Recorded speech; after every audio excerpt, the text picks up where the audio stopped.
There's a question from Jessica, and a few people have said that, that they totally agree. This is a good one. And I'll just read it out. It says, I've been finding I could do with help, but only sporadically when the work gets very intense towards delivery, at which point I have no time to invest in a new assistant relationship.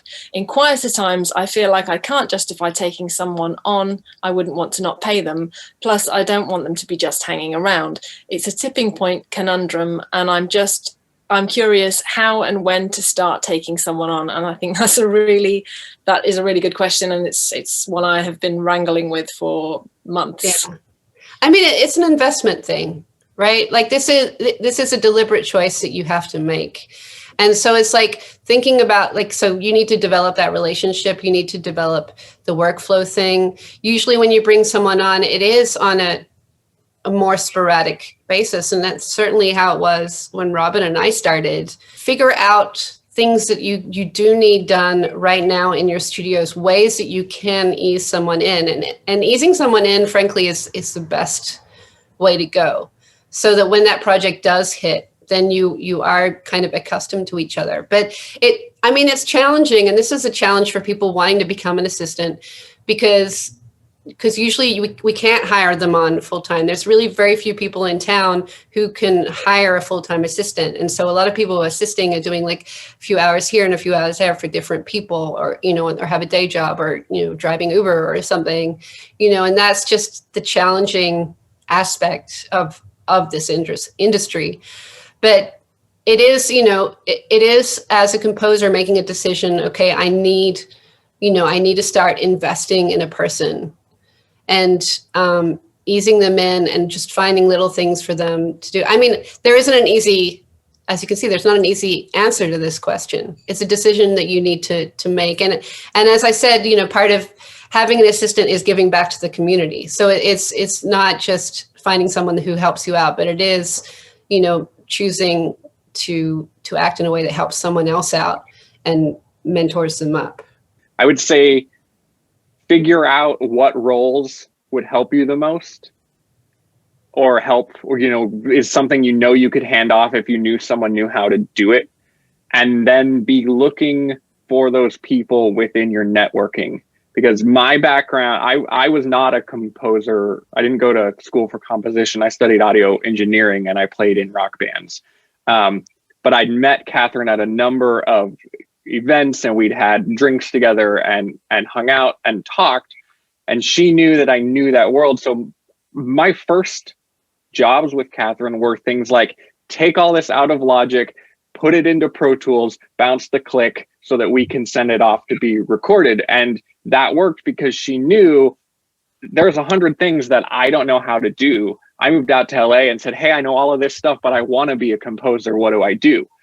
But she knew, you can do this. And then while I was sitting in the back corner of the studio building Pro Tools sessions, I was asking questions about other things and learning stuff. And I would listen to her get done with something, and I would say, hey, so explain to me what you were talking about there, or what that meant.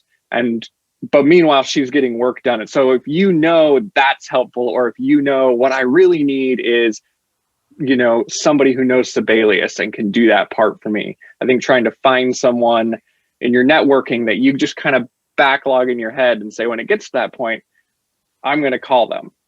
Yeah. And Robin was really great at being someone who I was comfortable having in that back corner of my studio. And he was really good at figuring out like when it was a good time to ask me what I was doing and when it was not a good time to ask me what I was doing. And that's such an important thing as an assistant. It's a hard balance to ask, hard balance to figure out, to like when to ask questions to further your education as a composer, and when to just shut up and observe. But absolutely, like it's about bringing someone in on those things and building that rapport. It takes, especially for most of us as independent composers who aren't like just go all the time and have like this kind of thing going on in our schedule. It's something that you need to commit time to over all those peaks and valleys to build that rapport.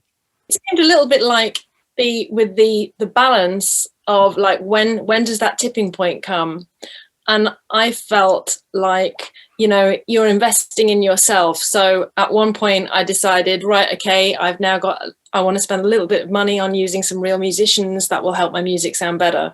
You know, I had to earn a certain amount before I could do that. Then I thought, right, okay, I really think I'd benefit from working with a mixer rather than mixing everything myself. So I see this as very much in the same sort of thing. So it is a personal decision, and it probably is going to be a little bit of a balance between what's coming in and what's going out. But I think it's the same as those other decisions, almost the same as, you know, the equipment that you buy. You know, these things we're constantly investing in ourselves if we want to grow.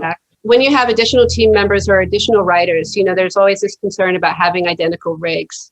And the thing that I've experienced and I've seen, like, especially on the show Bones, which Sean Callery was the composer on, like, every composer on that show was writing in a different DAW and had different libraries. Now they decided with Bones, they're like, we're going to have some sounds that are like the sounds of the show. And we'll make sure everyone has those same libraries.